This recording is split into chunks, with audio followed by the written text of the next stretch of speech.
A company was preparing to invest a significant budget in employee training. Different departments requested leadership training, communication workshops, sales programs, and technical courses. Leadership had one important question: how do we know which training will actually improve performance? Instead of approving every request, the Learning and Development team conducted a training needs analysis, or TNA.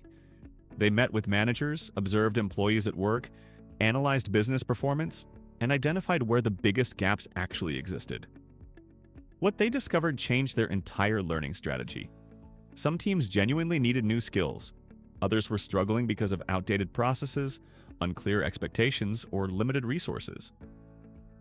Not every performance problem was a training problem. That's why high-performing organizations start with a TNA before designing any learning program. Think of it like a doctor diagnosing a patient before writing a prescription.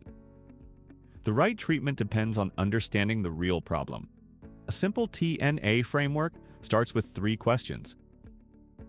What business goal are we trying to achieve? What performance gap is preventing that goal? Is the gap caused by a lack of skills or by something else?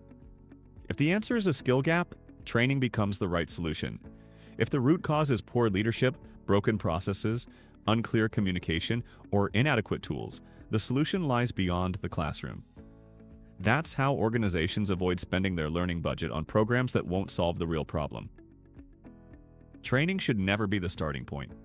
Organizations that use a structured training needs analysis build stronger teams, improve business performance, and achieve a much higher return on their learning investment.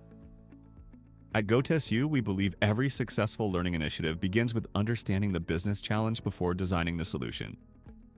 Because the best training programs don't start with a course, they start with the right diagnosis.